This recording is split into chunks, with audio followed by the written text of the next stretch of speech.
Popcorn world.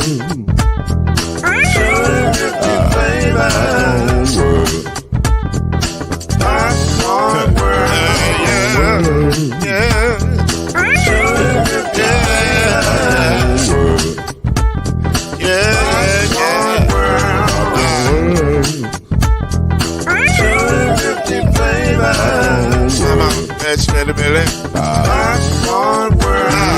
Can I make you move now? Yes, I can. So you can get this movement up back in my can. Make it round the world when the holes in your hand. Popcorn world. 250 flavors gonna make you smile. 250 flavors gonna make you smile. 250 flavors gonna make you smile. I said popcorn make you smile. Ah. Popcorn world.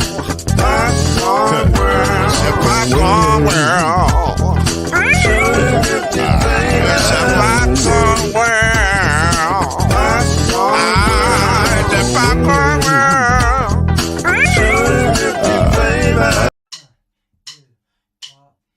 You're now listening to BLEAV in the ACC with Heisman Trophy winner and Florida State legend, Mr.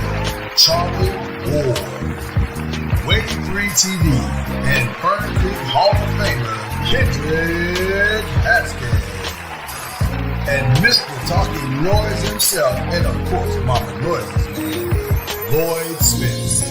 And now, it's time for BLEAV in the ACC.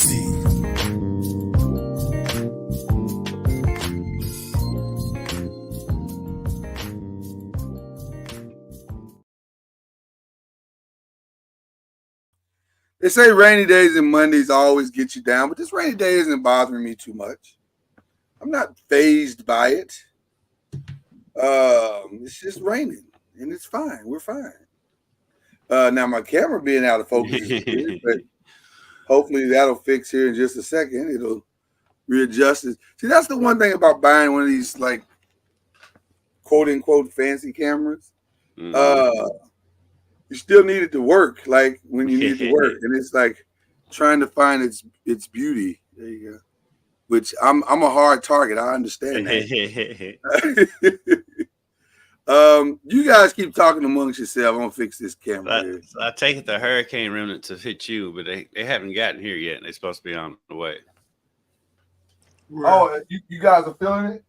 We're supposed to get it. We're supposed to get it. We're supposed to get it tonight, and then it's supposed to. We're getting. We definitely got it. Y'all getting some too, Trev? Rain. Yeah. We need the rain. It hadn't rained here. Well, it rained Friday because of high school football, it rains. And it's supposed to rain this Friday. Now I think you on mute, Lloyd.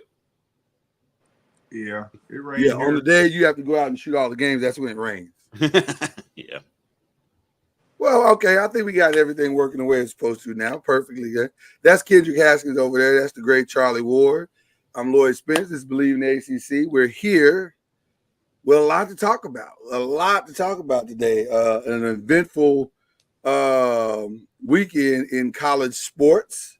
Eventful weekend in sports, period. An opening weekend of football as a whole. NFL and college. Your team still hasn't started the season yet. They've started. The Giants have started the season. Oh yeah, they picked up where they left off last season. And also, no, we were better. We ended the season well last year. What we've done is we've started making arrangements. In order, once you know somebody's on life support. You just start making arrangements. You say, better help him get his affairs in order. So they're in hospice now. we it's a hospice situation. We try to help him get his affairs in order. So I keep telling everybody, this is a good thing. This is not a bad thing. Because we've been dealing with this for 3 years. We can finally put this to rest. Finally. It's just about over. So I'm very happy, actually. I miss Dave Gettleman. I'm very, very, very happy. So there you go. Shout out to C-Major, still on the PUP. But getting better. Scheduled to return soon in October. So look for the Fives return in October. But yeah, he's still recovering nicely, and we're pleased about where he is, his progress. But I want to jump right in, guys. I'm ready to jump right into this thing today. And I'm gonna start not where you might think. I'm gonna start with our kissing cousin or our reluctant stepchild, Notre Dame. Because this was by far the most shocking of all the games this weekend. Notre Dame took a humongous L against an unranked, off the radar, nobody saw this coming, NIU. And if you watch the game, as I did from the second quarter on, and don't even ask me why I watched it. I don't even know why I turned over to this game. But I have to attribute it. In the world, we say something told me. In the church, we say, I felt an unction from the Holy Spirit. And I turned over to the game and started watching it in the second quarter. And I was like, why am I watching this game? But as I watched it, I was like, wow. NIU was kind of beating them up and down the field. And they left a lot of points on the field. Like they left a lot of drives incomplete. Mm-hmm. And still managed, even after Notre Dame scored late and took the lead 14-13, NIU still managed to march right down the field and score the game-winning field goal. I have to say this. And by the way, the reason why we bring this game up is because it will have a profound effect on what happens in the ACC. 5 teams in the ACC will play Notre Dame, a team that they thought would be ranked in the top 25. And maybe they will get back to that. They still be ranked. They're Notre Dame. They're Notre Dame. They'll still be ranked. Right. They may get back to that. However, right now they're not. And depending on how they win games going forward,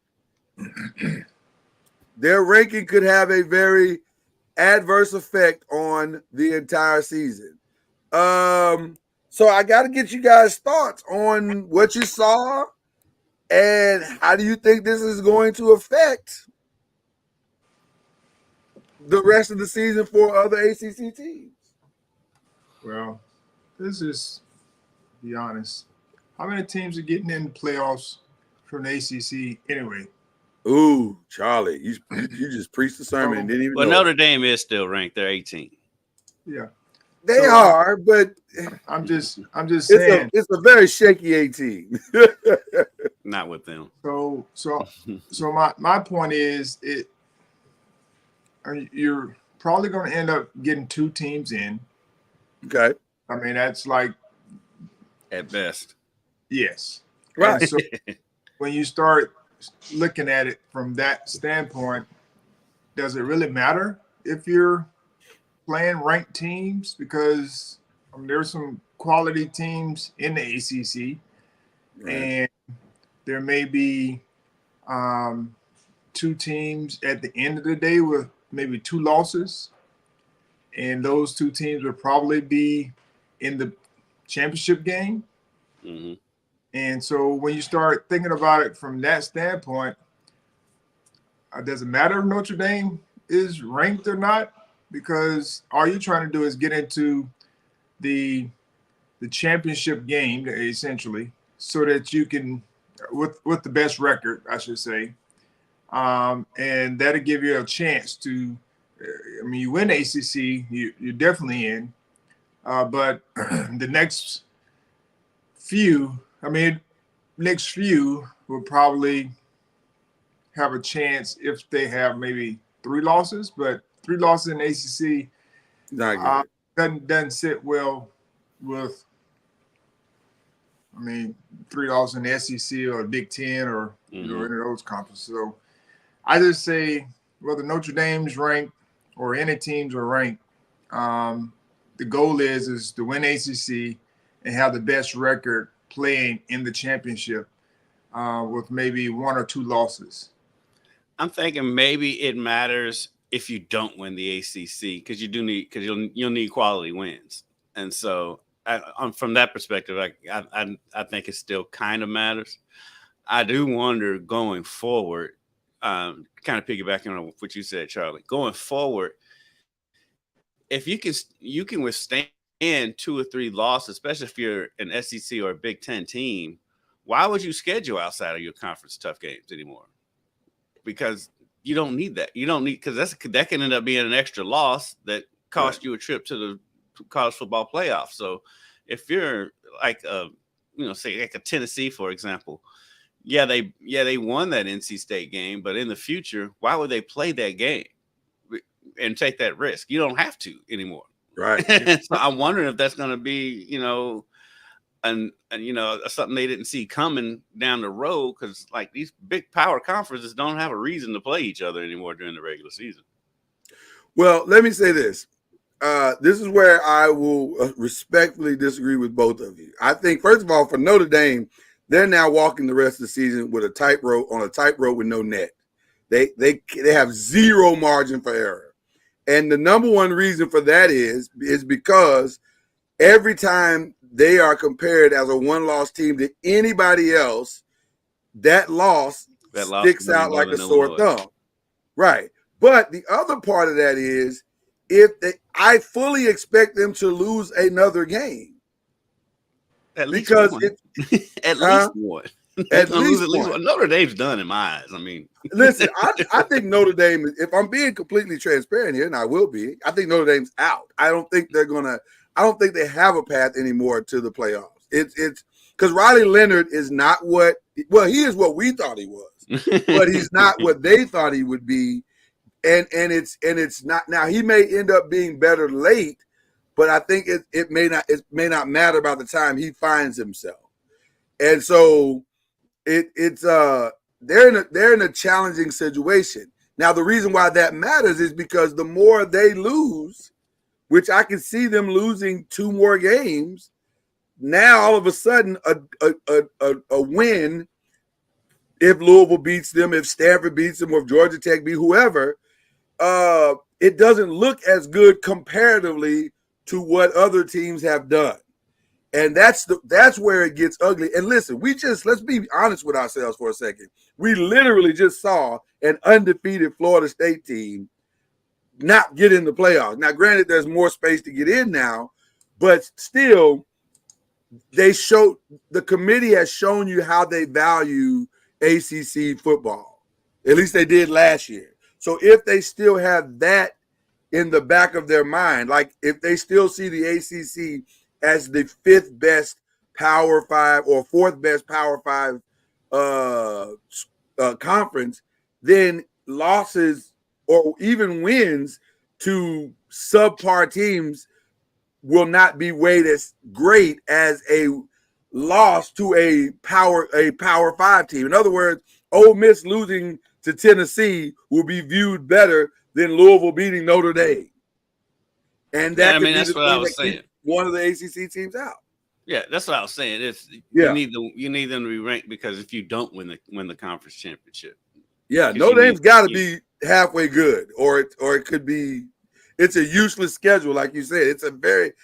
You schedule it for nothing, right? Because like I said, going forward, if I think they might low key may get Notre Dame into a conference, because if I'm a top tier ACC team, why would I play Notre Dame going forward? I'm not playing Notre Dame anymore, especially if they're going to do stuff like this. If you're a top tier, because you want to mitigate losses. That's all I'm saying. Right.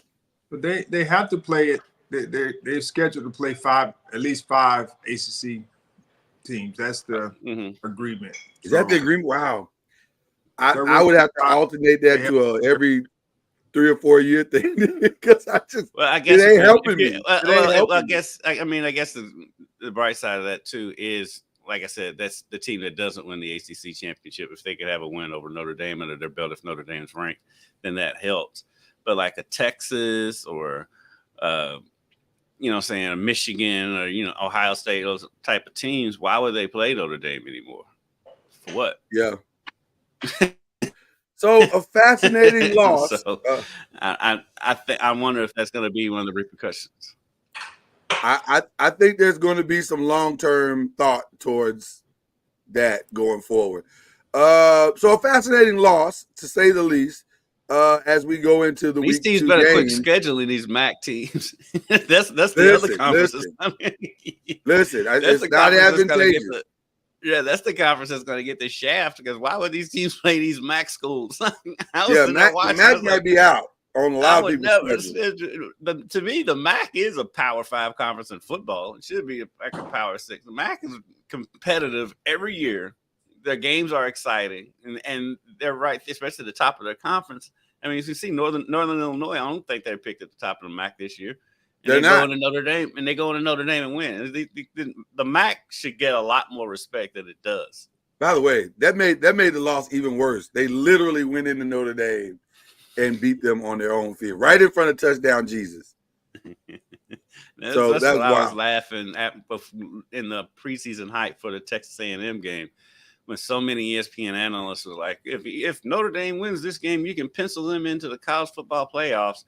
As if Notre Dame doesn't lose games they're supposed to win every year. Yeah. They still had to play Louisville, who blew them out last year. Right. At the time, Florida State had just had the one loss. They had Georgia Tech on the schedule. And so I'm like, why are we penciling them in? Because of one win at Texas A&M, who's not exactly known for winning big games either. Right. It definitely doesn't look like gimmies. Yeah, those games don't look like gimmies anymore. This one was a kind of a shocker as well. BYU and SMU on Friday. BYU able to pull this one out against SMU. That was a game we all struggled 15. With. Huh? It seems like all three of us struggled to make that pick last week. Well, because it was every bit the pick'em game, and you just didn't know about BYU. I mean, we just don't know enough about SMU to confidently say they're going to win close games. Kevin Jennings, not that impressive. 15 of 32, 140 yards. He threw a pick. Rashard Smith only ran for, well, I say only. The entire team only ran for 117 yards. He ran for 75. It just wasn't. And by the way, BYU wasn't lighting the scoreboard up. I mean, they weren't. Jake Retzlaff, he wasn't tearing it up. He only threw for 202. He was 15 of 28. So it wasn't like the greatest game, but it seems like a hard. BYU did enough. That seemed like a hard game to watch. Yeah, I'm gonna guess you didn't have divine intervention and have you switch over to that game. I did not. I was very much watching Green Bay Philly on that one. So yeah, I didn't switch over for that one. Normally I have the multiple screens going, but that wasn't one I wanted to see. Neither the Duke Northwestern game. It got interesting at the end. I didn't think it was very good at first, and then the back half of the game got real interesting all of a sudden. It was like, oh, okay. And went to double overtime, and Duke was able to somehow pull this out. Charlie's guy, Malik Murphy, threw for 243, and they somehow got it done. I don't know why. I'm gonna be honest with you. I wasn't 100% sure why Duke was struggling, because like Mike Wright wasn't great. He only threw for 156 yards, 19 of 35. He didn't throw any touchdowns whatsoever. He threw a pick. And the running game was okay, but Duke could not figure them out. They're playing at the lake.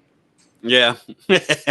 So there's a lot of factors when you play at the lake, and there's some wind and a lot of other factors that go into that part. So gotcha. The run game, was okay. Pass game was okay. Those type of games, you just want to do your best to survive it. Right. And Duke was able to do that. They made enough plays to make it happen.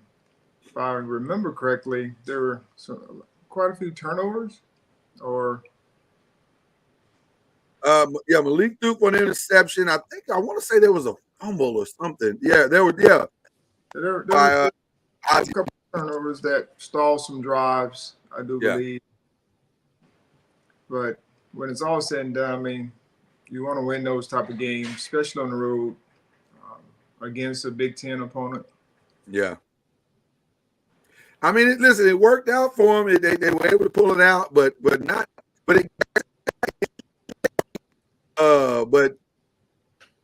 one. Definitely was not a game on my radar to watch, and then it turned into something.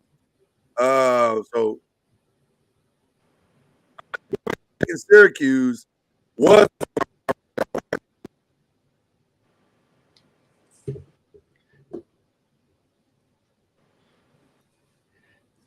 Yeah. Let's see. Lloyd's having a little audio problems right there. So you going down the list of the ACC games. Let me get over into the page. So Kyle McCord passes for 4 touchdowns. To me, he's the biggest difference for Syracuse this year. I know we've had Syracuse, of course, them playing really well at home, and he's made a huge difference in their success. They've had success at home, but they just look different. He has lived up to his hype so far, I think. Yeah, he hadn't been on the road yet. We'll see how that works. But like someone was saying, I mean, this guy won 11 games last year. Yeah. All right, how am I sounding now, gentlemen? We got you. Okay, awesome. I agree. I don't know. I'll be honest with you. I still don't know what he is. Like, he's a good quarterback. That's what he is. He's a good quarterback that has some really good weapons, and so it'll be interesting to see how they maneuver away from the home dome or whatever it's called. But I just think they had the weapons last year. They just didn't have the consistency at the quarterback position to get those passes to him. And just his pocket presence, him finding crossers or against the blitz, hanging in there and being accurate, those things can carry over, like, against any team. And so it's something that you have to continue to watch, but he has all the physical tools and all the different things to be a solid quarterback at the next level first. And then secondly, the guys believe in it. Like, he's making plays for them, so they're getting open. Feels like he's getting time to get them open too. Feels like his offensive line is doing a great job protecting them up front. Yeah. Well, my statement of I don't know what he is yet is not an indicative of what he's doing as much as who they've played. I thought Georgia Tech would have been overall better, and the score looks like it was a really tight game. I didn't feel like it was. I never thought Syracuse was going to lose this game. Haynes King is everything for this team. He is everything.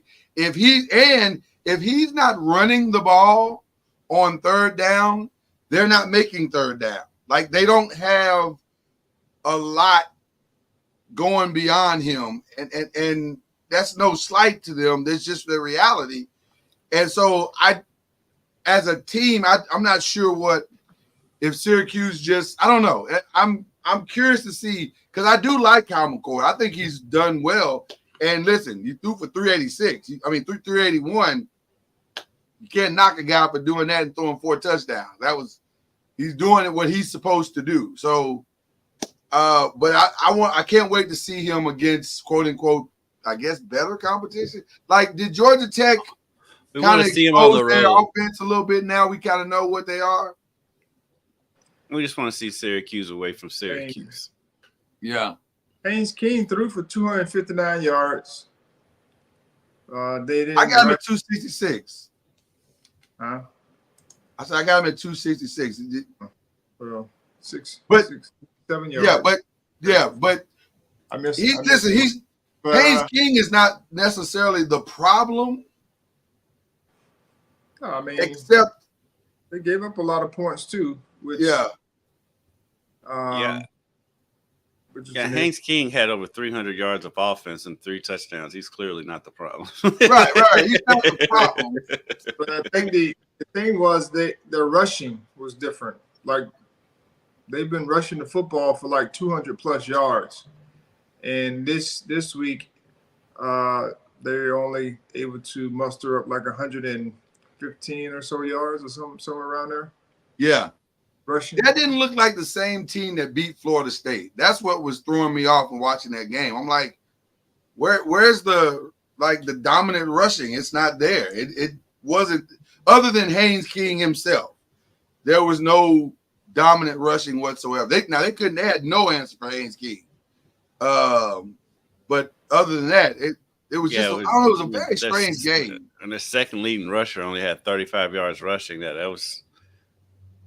was just, it was a strange game, but I guess we'll see. I guess I got more questions about Georgia Tech than I do Syracuse, but it'll be interesting to see what happens going forward. Trying to find the time of possession because it feels like Syracuse may have had the ball a lot more.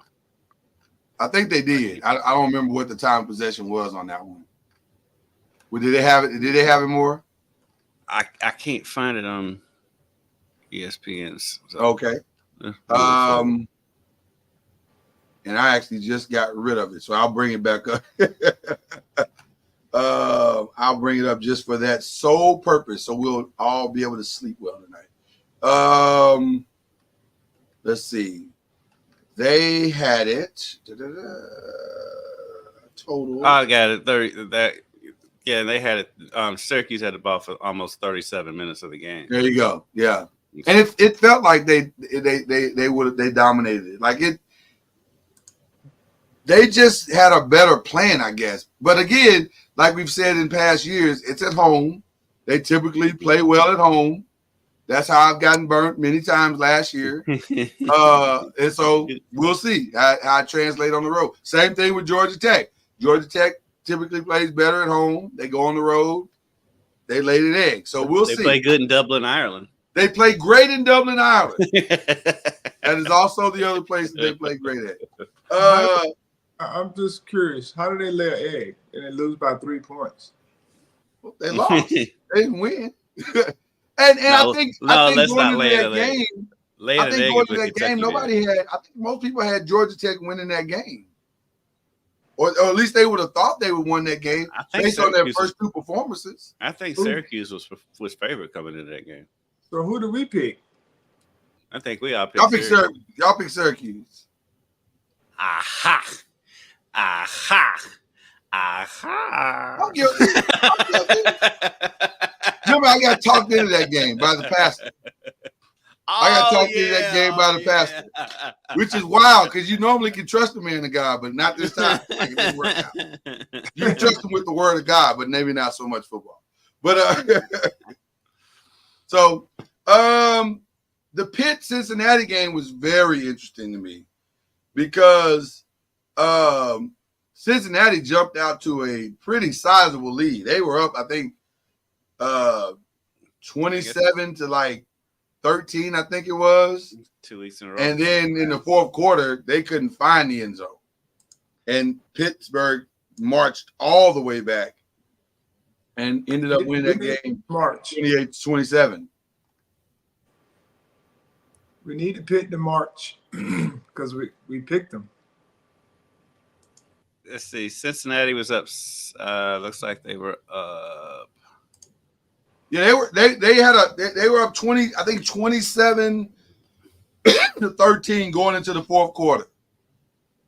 And then the bottom dropped out. They were up 27-6 in the third quarter. Yeah, at one point, right? At one point, it was 27-6. That's so 2 weeks in a row for Cincinnati. Yeah, I think the Pitt scored 22 unanswered points and marched all the way back in that game. I'll take that back, but that's not 2 weeks. We got 2 weeks in a row where Cincinnati's had a big lead and they had to hold on. They ended up winning Towson by 18, but they were up 21-3 in that one. Yeah. So Eli Holston, 20 of 35, 302 yards, 3 touchdowns in that one. Desmond Reed, it rushed for 148 yards, which is a pretty solid day. And Konata Mumpfield, how about that for a name? Konata Mumpfield, 5 receptions, 123 yards, and 2 touchdowns in the win on that one. Satterfield, kind of Satterfield. So I'm not, Desmond Reed had an amazing game because not only did he have 148 yards rushing, he had 106 yards receiving. Yes, Desmond Reed is clearly a solid part of their offense, to say the least. Somebody get a hat on that mildly. Yeah, that's putting it mildly. I do have a question about this next game, UofL and Jacksonville State. And I know you're saying, well, they blew them out 49-14. They did, but the first half didn't look great. Like, it was a slow first half. What are your thoughts, Kendrick? And I'm sure Coach Brom had some thoughts about that first half as well. I didn't go to the game, so I didn't see the post game. But I mean, end of the day, I mean, it's for one, Rich Rodriguez and that crazy offense that he has. He always has new and exotic ways to get his quarterback out in open field. So they did a pretty good job of that. And second quarter is when Jacksonville State made a game out of it, and they scored both of their touchdowns in that second quarter, I believe. Yeah. But it wasn't like the game was ever in doubt. You never felt like they were going to lose, and so not at all. I think it's more of one of those things. Those first 2 games of the season, you took care of business. You got out pretty much injury free, and you took care of business, and so they gave up 14 points in 2 games. And so, and really, it's 14 points in in 7 quarters, or whatever, 8 quarters. And so, I think they're fine. I don't think it's too much to be upset about. They're fine. I know people around here. I was on the radio yesterday, and people were worried about the 14 points. And I'm like, this is not the 85 Bears defense. They're going to give up points sometimes. They're going to give up some points. But they're fine. Pronounce the young man's name, the quarterback. Tyler Shuck. It looks like Shuff. It looks like Shuff, but it's Shuck, like shucking corn. Like shucking corn. I kept hearing him say something at the game. I'm like, that doesn't look like what I said. I got to be hearing something wrong, because what they're saying is not what I'm seeing. It's not right. the same thing. It looks like Shuff, but it's Shuck. That is a unique spelling. Charlie is spelled SHOUGH. Yeah. And it's pronounced Shuck. Mm-hmm. I don't know what derivative that is from, like what ethnic or what cultural background that's from. Is that Irish? I don't know. I know the kid's a nice kid. He's really ingratiating himself in the community since he's been here. He got married over the summer during fall camp because he's in his 7th year of college. I was going to say he's been in college a while. So yeah, he's in a commercial now in town, and like for a dog rescue or something like that. And so he's as wholesome as he's nice. He's nice as can be. So he's a great representative for the community. Well, I'll say this. He's playing great quarterback play right now. 349 yards this weekend, 2 touchdowns. And, man, the rushing attack of Louisville, it was like being at the old Oprah Winfrey show. You get a touchdown. You get a touchdown. Shout out to my guy, Chris Barclay, the running backs coach at UofL. He's done an excellent job. That was one of the things they talked about coming into the season. They put 2 running backs in the league in last year's draft. Yeah. Chris loves Maurice Turner, and then Isaac Brown, the freshman. He's been really he didn't do too much last week. He only had 43 yards rushing, but he only had he only had 8 carries, and so so that running game. I mean, when you look at the stat sheet, and they had 1, 2, 3, 4, 5, 6 different runners, not including Shuck.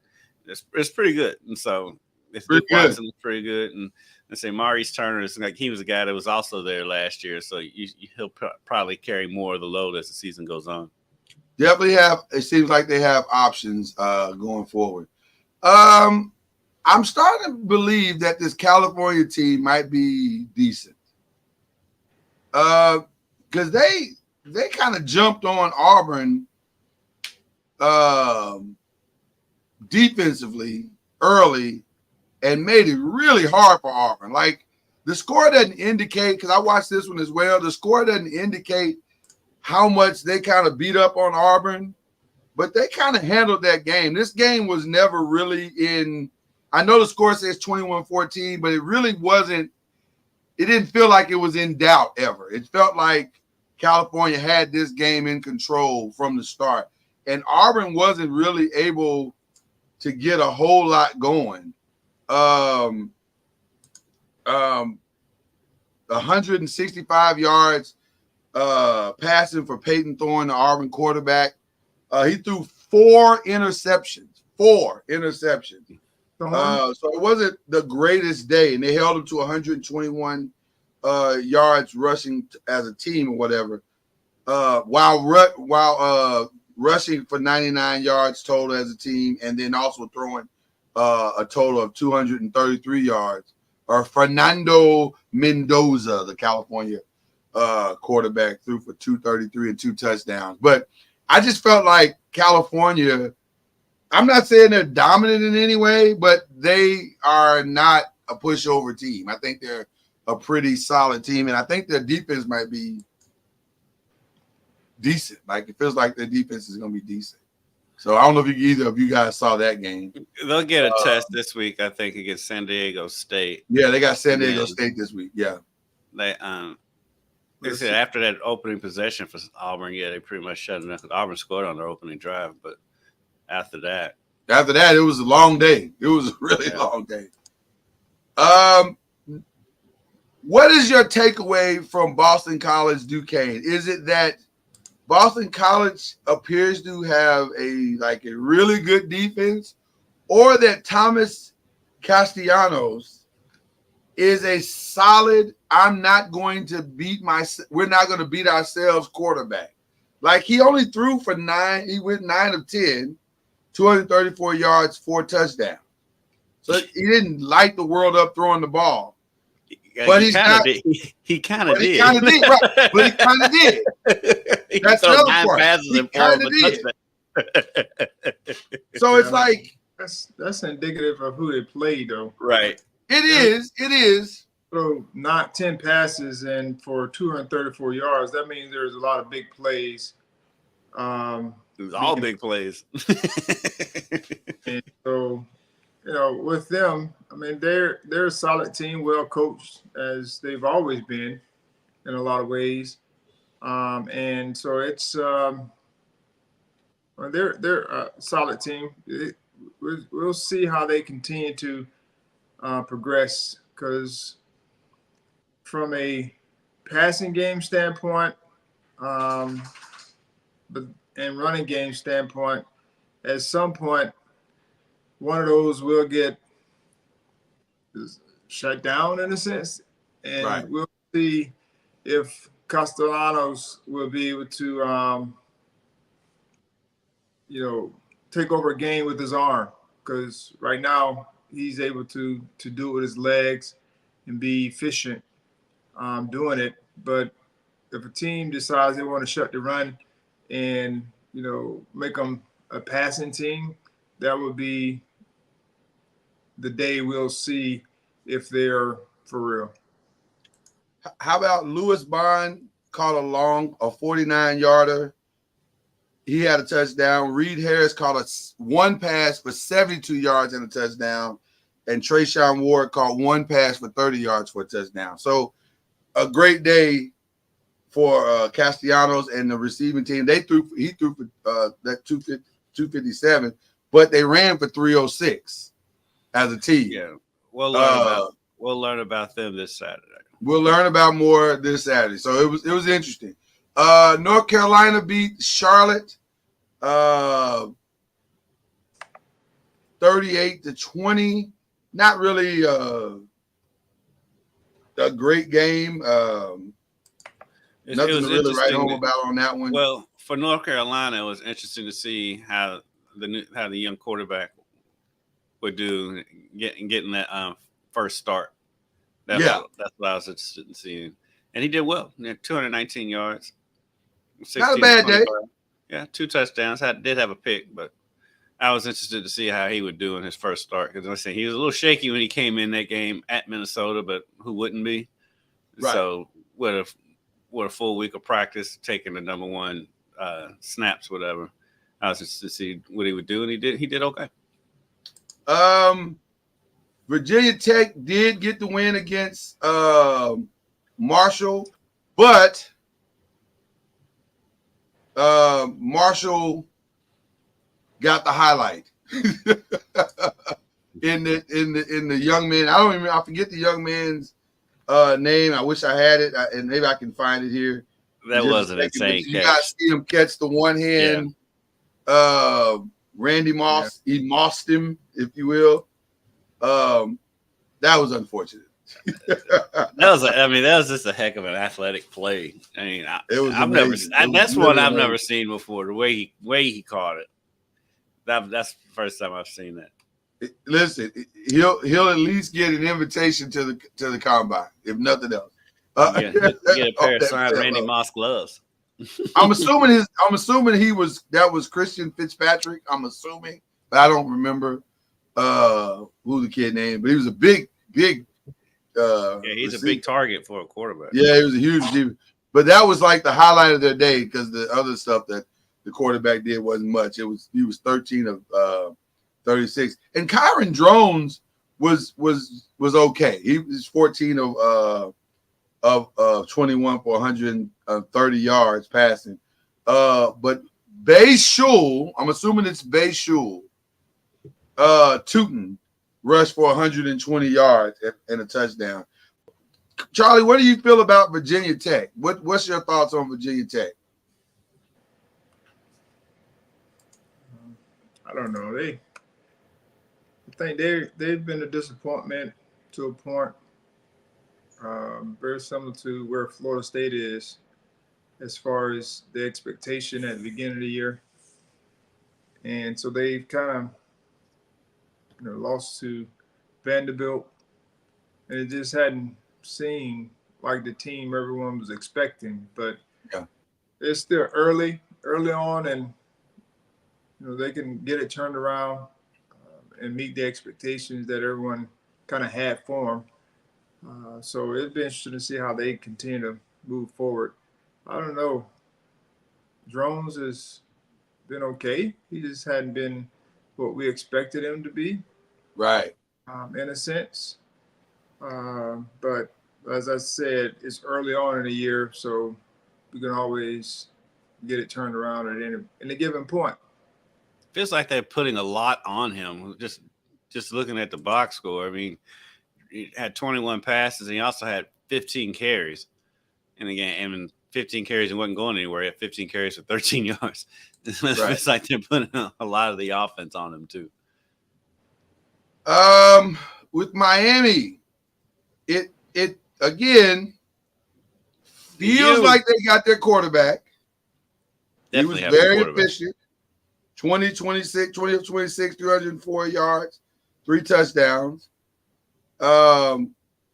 With all due respect to your Rattlers, Charlie, it was the Rattlers. And so probably not a whole lot to take away from this game other than they did what they were supposed to do. Right. I mean, the game was expected. I mean, this is the kind of type of game we expected. So, I mean, there's no earth-shattering analysis here. Yeah, nothing to really take away from that one. Yeah, same with. Go ahead. I mean, just going forward for Miami. I mean, at South Florida just got interesting because the way South Florida played against Alabama. South Florida looks very interesting. But they always play Alabama tough too for some reason. Yeah. I mean, they got Virginia Tech at home, At Cal could be interesting, but just looking at their schedule, they should be undefeated coming into that Louisville game on October 19th. I feel like they will be. I feel like they will be. In fact, I'm feeling. Well, we'll get to that in a minute. But and then there was no real surprise in this Stanford Cal Poly game. I've just never seen a dominant Poly based team. Like when you add Poly to the back end of a team, I just Cal doesn't feel like Polytechnic. Right. It just doesn't feel like that's going to be a dominant team. This one was good. Virginia and Wake Forest ended up being a very, very good game. I don't know. Well, listen, I can't listen. This wasn't Hank Bachmeier. This was not his fault at all. The man threw for 400 yards and a touchdown. So you can't blame him for any of this. These are two I interesting didn't get a chance to see as much about this game, and I got there late at the end to see how it ended and how Virginia kind of came back and pulled it out. It was a good competitive game, which against, two teams that are very similar in a lot of ways. And man, I think it's Calandra. He's a spark plug. I mean, he is who he is. Yeah. But I like him a lot. He reminds me a lot of the quarterback at Arizona in a lot of ways. They're just good, and they make their team go. So they're, like I said, Virginia lost these games last year. Yeah. Type of games. And now they're sitting there 2-0, 1-0 in the conference. And so it'll be interesting to see how they continue to progress. And like I said, they'll be competitive. I think they're a scary team. Yeah. They could be. They could be because they're going to fight. Because like I said, like Charlie said, I mean, they had a bunch of one-score losses last season. And so they were right there. And so they're an interesting team. I think they have a good chance of being right there in the mix at the end of the season. And you also have to factor in, their one-score losses, the quarterback was a true freshman most times. Mm-hmm. And he was making some tough decisions throughout the game, and they were still, close. And he's tough. He's a tough man. He is very tough. He is very tough. Wake Forest is interesting too. I mean, Wake Forest has a good quarterback, and they can put up some numbers too. So I think both of those teams could be right there in the mix at the end of the season. I think Wake Forest is going to sneak some teams and beat some teams that they're not supposed to beat. Mm-hmm. And that's what's going to make this entire season interesting, because there are like 2 or 3 teams in the ACC that are just like that, where they're probably going to beat somebody they're not supposed to beat, and maybe muck up the waters a little bit. Yes, at home especially. Yeah. NC State and Tennessee was initially, we thought, going to be a lot better, although it wasn't. It was never in question that Tennessee was the better team. Tennessee was dominant pretty much from the start of the game to the end, and ironically, not so much in the passing game. I am a Lever. Is that his name? This kid's name is very difficult to me. I am a Lever, I think is his name. Nico, I am a Lever. He only threw for 211 yards. But man, he also ran for 65. He accounted for 3 touchdowns by himself. I think it's I am a Lever. Yeah. It's a tough. It's a tough. They're a tough team to play against. And NC State, of course, on the road is a little different than they are at home. So I wasn't surprised. And again, Grayson Allen. That's Grayson McCall. Yeah. Grayson McCall is he's had a tough start. I was going to ask you, what are your thoughts on him? Do you feel like he's grasping? Because I feel like he doesn't. There's stuff that he's missing. Like he was 15 or 22, and he threw a pick. But I feel like he's certainly not pushing the ball down the field a lot. Like he's He's just kind of, I'm not sure he's seeing. And when you got a receiver like Kevin Concepcion, he's going to be open. Like, he's going to beat his man. And I don't think he found him 5 times. He got 53 yards, but doesn't feel like he's finding him as much as he's probably open. A lot of that has to do with time to find him. That's true, too. Especially Also when true. Tennessee was bringing that heat on Saturday. Also true, too. You can't find them on your back. That is very true. Right. That is also true. They got some stuff to work out for sure. They definitely got some stuff. Yeah, they got embarrassed, to be honest. But Yeah. I don't think, and they haven't gotten off to the best start, but I think they've got enough to bounce back and be competitive going forward. It's just I think Tennessee might be that good. Of course, I don't never trust Tennessee when it comes to a big game, but they, especially if they have to play the Alabamas and the Georgias. Huge facts right there. Right. But right now, I think it may have been one of those things where just Tennessee got out on them and it just snowballed on NC State. But I think NC State will bounce back. Well, like you said, Charlie, I think Tennessee's defense is for real. So that may be what that's the best Tennessee defense we've seen in a long time. In a long time, they look solid. So, and then Charlie was very excited to see Cade Klubnik come to life against App State. So was I. Were you excited? Yeah, because it gets under your skin. Not really. Not really. He had a good day. I just listened. He had a good day. 24-26, 378, 5 touchdowns is a good day. Yeah, you'll take that. That is a good day. Phil Maffa had a great day. 10 rushes for 118 yards and a touchdown. That's a great day. Now, that's kind of padded a little bit because he had an 83-yard run at one point. So, you know. We don't sit here and count how many rushes or how things go about. He got the job done. He got the job done, Charlie. I'm not mad at it. So I'm just happy for Clemson because they showed our counterpart here that they are back. Like the U, they're back.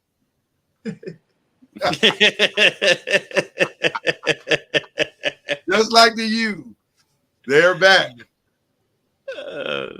We'll see, right? In our I Believe pick games, the score doesn't indicate how bad this game was. Although I will say this. Colorado won the second half. I was going to say, Charlie, the second half wasn't as bad because technically the second half, the Colorado defense pitched a shutout. Technically. They just couldn't block worth a quarter. Like the offensive line was horrific. Until they get their line issues fixed. I mean, I can't take them seriously. And it feels like their offensive line problems is just continuity. They're not cohesive. And somebody is letting somebody leak at all times. And they got to get on the same page. They're not on the same page. So but their offensive line is, they're getting beat. They're getting beat. And there are sometimes guys just getting whipped off the line of scrimmage, which is hard. Yeah. They're going to intercept a snap here before the season's over. If they don't get the tough pick, but Nebraska, looking bad.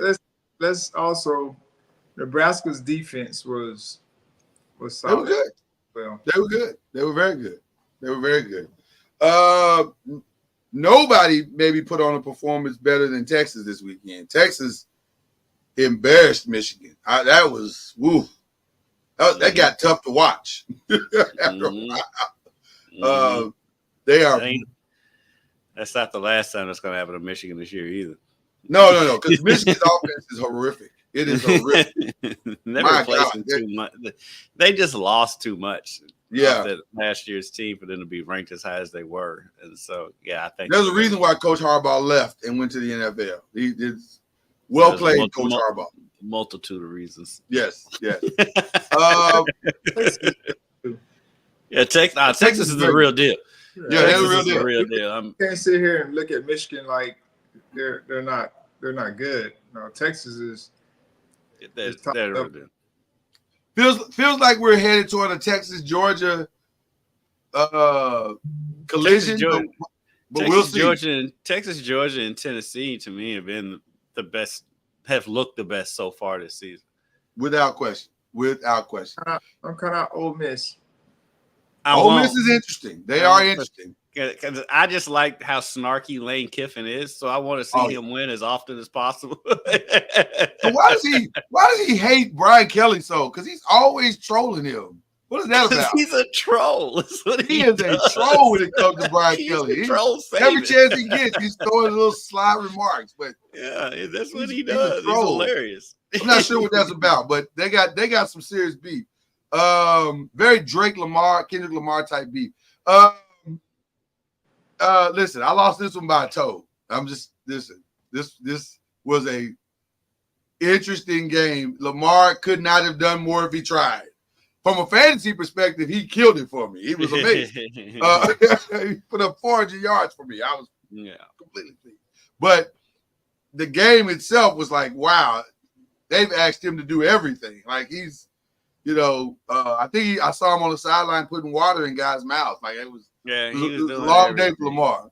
He was doing everything. He looked the most like Louisville Lamar than we've seen in a long time. Very fast. He looked fast. That weight loss was huge. Yeah. I now him missing Flowers on that play did kind of bother me a little bit because he was wide open and he hit the goalpost almost with that. Yeah. But the pass to the 2 touchdowns, the one that counted and the one that was out of bounds to Likely to me stood out to me more than anybody in that game. Likely was fantastic, amazing in that game. I mean, fantastic. Andrews is basically now just a blocking tight end. I was thinking Mark Andrews so much should be concerned because he you can see it on his face that he was a little concerned. He should be concerned because the offense has dramatically changed.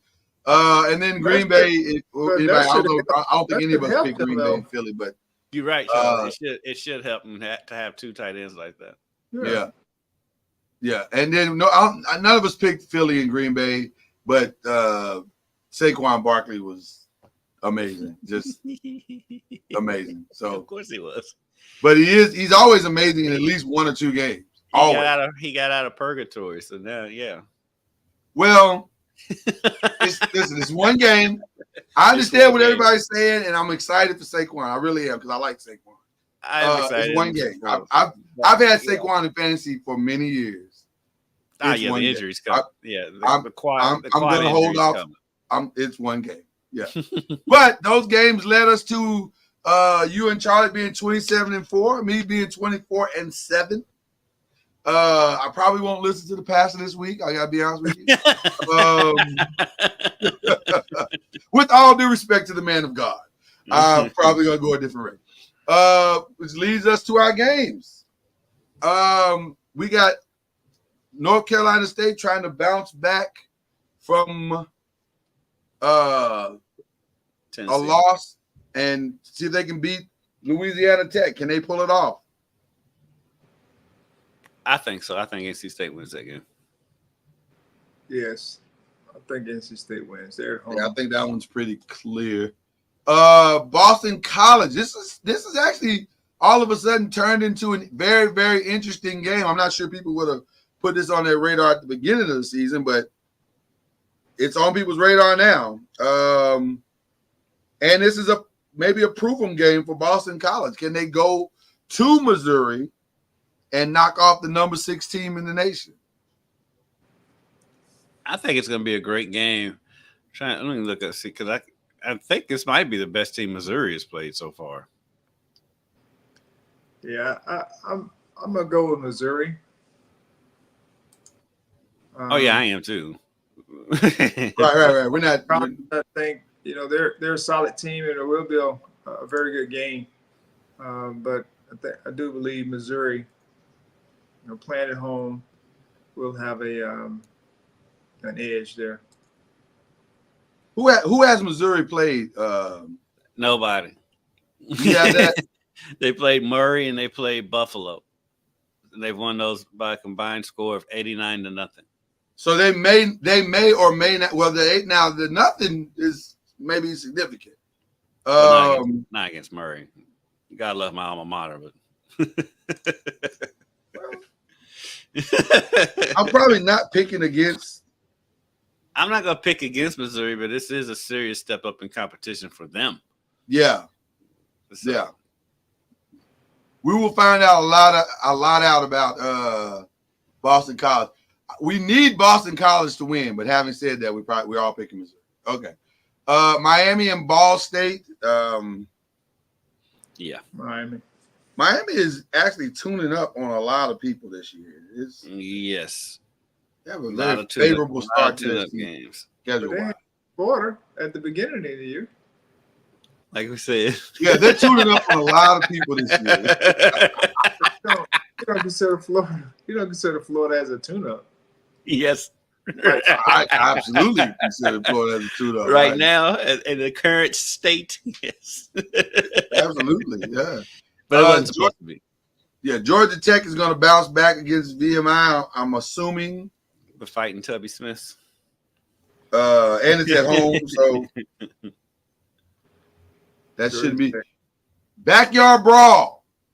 The famous Backyard Brawl is this weekend, ladies and gentlemen. West Virginia and Pitt.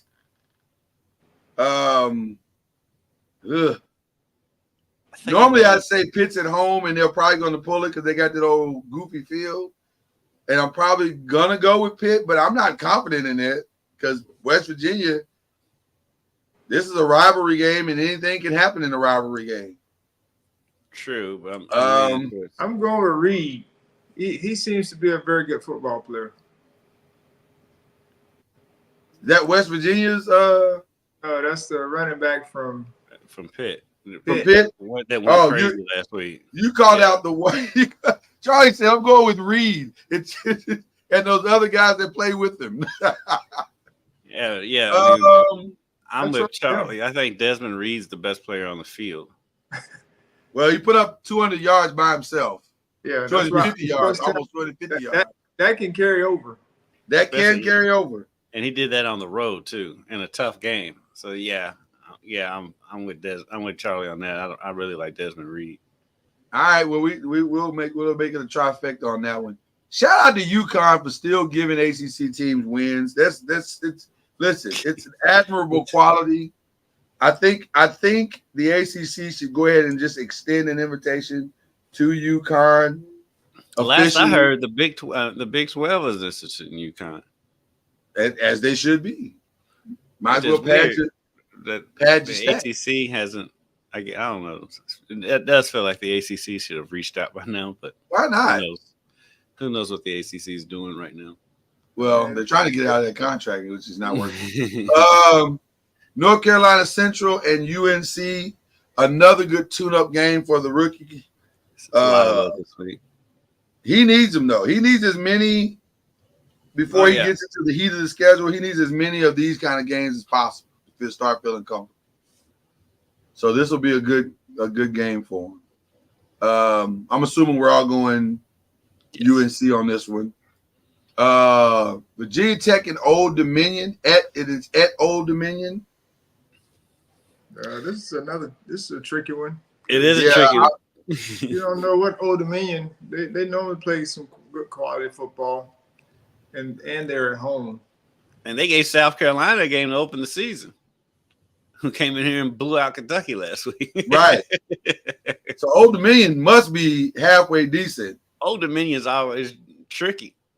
They haven't gotten blown out in any game. Yeah. Even though they're 0-2, it's a competitive 0-2. Like they've been in every game. So I'm gonna go with Virginia Tech in a close game. But I wouldn't put it past Old Dominion. I'm gonna take a swing here. I'm gonna take a swing here and go with Old Dominion. You're going Old Dominion. Yeah. All right.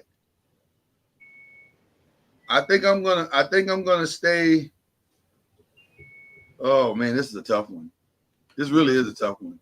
Stay on the beach. You're gonna play it safe. I don't know what safe is on this one. Like I'm not confident in Virginia Tech. I can say that. You know what? I think I am going to go Old Dominion. If Virginia Tech had been better in their first two games, I would probably go with them, but they weren't. So I don't know. I'm going to go with Old Dominion. All right, Maryland and Virginia. Virginia at home. I'm going Virginia. Plus, they got the night game. Yeah, well, Maryland. I guess technically they don't have the latest game. California technically has the latest game. Where's Maryland? You know, you in time zones. I know, right?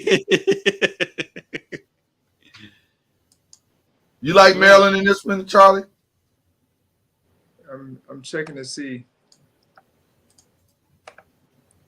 their first two games.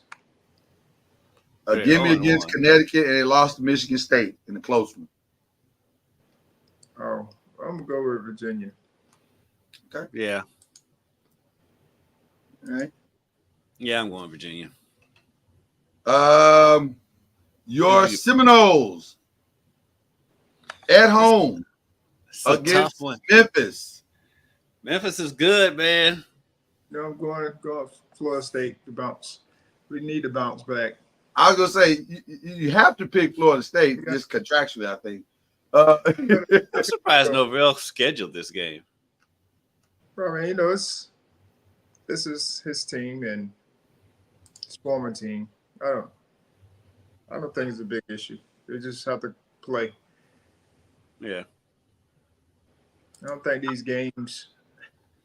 I mean, they got some games, some easier games, let's just say, later on. But this is a tough game. Memphis has put up 78 points in 2 weeks. And it's a lot. There's a lot of people before the season started picking Memphis to be in the playoff. Correct. I mean, this is like anyone. I mean, you know the schedule, and you don't expect it to. If you have a team that's able to compete and win every game, it doesn't matter who's on the schedule. So they got to play the game, regardless of who they're playing against. They got to execute at a high level. So it just happens to be a team that's very, very good. I'm taking Florida State in a close one. Yeah. It may come down to a field goal. In my mind, I'm like, I want to pick Memphis, but at the same time, I'm like, I can't see Florida State opening 0-3. I can't either. That's that. And, with two of and those losing the third at home doesn't make sense to me. The second and the third. Huh? The second and the third. Yeah. Plus, they've had 2 weeks to prepare for this, so I gotta believe. Well, they had all season to prepare for Georgia Tech. Yeah.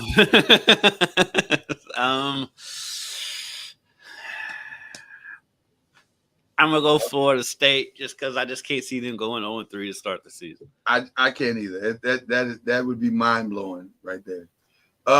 Ole Miss and Wake Forest. I'm going Ole Miss. I'm going Ole Miss. I mean, This should be an exciting game, though. Yeah. Well, we hope. Well, I think this is a tough test for Ole Miss to go on the road and try to beat Wake Forest there. I'm not sure. Having said that, I'm not sure how much Bachmeier can handle pressure. Mm-hmm. Well, we're definitely about to find out. California is at home against San Diego State. The problem with these West Coast games, I can't. That's too late, man. Jesus. No, I can't. It's just like the game doesn't end until 1 o'clock in the morning, and you just like. I was thankful that California played early this past week. I was like, I'm gonna go California because I just don't know anything about San Diego State. So I'm probably leaning more on what I've seen. I'm gonna go with California. I think they have a solid defense, and the quarterback is admirable. Yeah. Yeah, I'm making a trifecta. All right. And then I believe games of the week. Who do you believe in? Your choices are LSU and South Carolina, which is not. I don't know, man. This could be interesting. That one could be interesting, especially with LSU having to go to South Carolina. Mm-hmm. That's what I think makes that one interesting. Also, Notre Dame trying to bounce back against Purdue, having to go to Purdue in-state rivalry. And then our pro games are tonight's Buffalo Bills Dolphins game, and of course this weekend's Bengals and Chiefs. Who are you guys taking in your I believe pick of the week?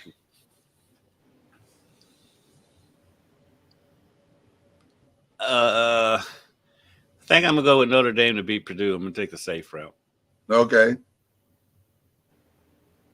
Notre Dame for Kendrick. A bounce back win for Notre Dame, he's predicting. I would go with the Chiefs beating the Bengals. Chiefs over the Bengals. A lot of questions about Joe Burrow's wrist this week. Joe Burrow's problem was Joe Burrow didn't have any receivers last week. Right. Receivers will be back this week. That wrist will magically heal. It'll be interesting to see. I think the biggest problem for the Bengals more than anything was losing Joe Mixon. That was a huge loss for them. That wasn't a small thing. You are 1,000% correct on that. And that has been grossly underplayed. And I think he's a perfect fit for that Houston offense. Man. He looked good on Sunday. Joe Mixon covered up a multitude of sins in that offense this past weekend because they weren't clicking early. And every time it looked like they couldn't get anything going, Joe Mixon would break a run. And you're like, okay, he has found a home. And the Bengals lost him and P. Ryan. They lost both of their main running backs last year, and they didn't. Because they don't put up the gaudy numbers, it kind of flew under the radar. But they meant a lot to that offense, especially Mixon. And no disrespect to Zach Moss. Zach Moss played okay, fine, but he's not Joe Mixon. No, yeah, he's not Joe anyway. Mixon. Yeah, so I think I'm going to go with. I kind of want to go with history. Do you realize that the Bills have beaten or Tua Tagovailoa is 1-9 versus the Bills? Tua's record against good teams is not very good. But I gotta believe at some point that's gotta turn, right? Doesn't it have to turn at some point? They have the offensive weapons to turn it. For it not to turn. So I'm gonna take Miami to break that. You know, they've had a long week of answering questions that they shouldn't have had to answer. I'm gonna take Miami to play inspired football this weekend. And somehow, or tonight, actually. I was gonna say this weekend, but it's tonight. And somehow to pull this off against the Bills. So there you go. Those are our picks for the week. We want to send real quick our collective condolences to the family and the legacy of both James Earl Jones, who is one of the greatest actors of all time, just really iconic in every possible way. That's Darth Vader, man. That's Darth Vader. Right. I am your father. And so we appreciate him and his journey. And then also maybe the most underrated singer of all time in Frankie Beverly. I let go. We're gonna still party at the picnic to everything you gave us, but the picnic do the electric slide. Listen, still electric sliding to everything you did, brother. But it ain't gonna be the same without you. I'm telling you, it's not gonna be the same without you. So I say send our thoughts and prayers to his family, to both their families, this week. Before I let go, we'll also send our prayers to Shannon Sharp. He had a rough day yesterday. We'll just leave that alone. That was self-inflicted. He had a rough day yesterday. I don't. Yeah. What happened to Shannon Sharp? Well, let's just say he's got to put fingerprint security on his phone, and that way he won't make the mistake of leaving his phone on it at and going live. Unfortunate times. Leave it at that. We'll tell you offline here in a minute, Charlie. but it wasn't good. It was not good. So, okay, shout outs. Who is shouting out, guys? I'd like to send condolences to one of my former GMs, Carol C.D. Dawson. He's the GM at the Houston Rockets. While I was there, he passed away. So, is Sharon, his wife, praying for her. And then, who else? So that's one of my main shout outs. That's a good shout out, Charlie. Good shout out. I'll send a shout out to UofL Volleyball and their head coach, Danny Busboom Kelly. I always have a good time when I get to hang out with her for a little bit. Went did a one-on-one interview with her yesterday. They have the Cardinal Classic coming up this weekend at the KFC Yum Center. They have their own arena, but they're slowly starting to move back into the KFC Yum Center. They draw good crowds. They have a huge game on Sunday against number 9 Creighton. UofL's number 4. That'll be an ESPN game. It's at 1 or 1:30 on ESPN. And so shout out to them, and just shout out to volleyball in general and ESPN, because volleyball is on ESPN all the time now, and is a national televised sport quite often now. So shout out to the growth of NCAA volleyball. And it's incredible to watch. Creighton in Nebraska had a wild 5-set match the other night, into which one of the sets was like 33-31. Oh, wow. was the final score in the set. And so Nebraska went on to won that one in 5 sets. But, shout out to the growth of volleyball in this country. Nebraska volleyball is the most popular sport in Nebraska, and it's not close. It's not even close. It's not close at all. Like. Well, Danny won a national championship as a player for Nebraska. So. Right.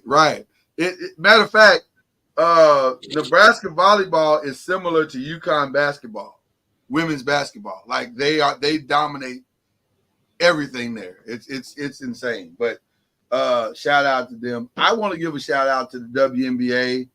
The numbers are starting to come out, and this has been by far their most advantageous season from an attendance perspective.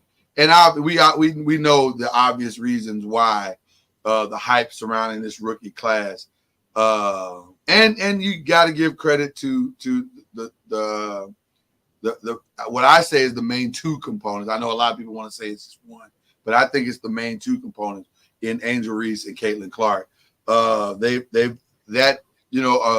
What is the old saying? A rising tide lifts all boats. They certainly have, and it's been really, really amazing. Which it also gave people the opportunity to see my other shout out, which is shout out to the new single season record holder, and I would have to believe the next MVP of the league, Angel Wilson. Thank you.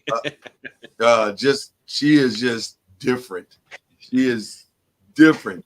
It's so I want to give a shout out to her, and then my final shout out is to who has quickly become one of my favorite hip hop artists of all time, who will be who will be headlining the Super Bowl, Mr. Kendrick Lamar. He is having a year. He's having a year. It's been quite the year for K-Dot. Man, he is really having a year. It's going to be a fun time had by all. I think people are going to be shocked at how good of a performer he is. He is built for that stage, for sure.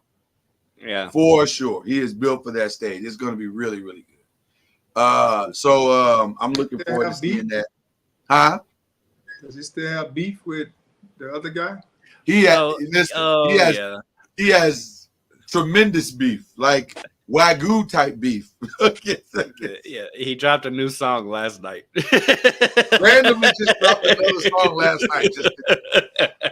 Which he really didn't go after Drake that much in that song. That was more towards the people who are around Drake. Right. It was some other subtle shots, but the guy's the most calculated guy I've ever seen. Why do they do that? It's fun to watch him work, to say the least. So, but yeah, shout out to him for headlining Super Bowl. It's going to be a lot of fun. All right, people, we are going to get out of here. We appreciate you guys tuning in. Shout out to everybody rewatching this later. We appreciate you as well.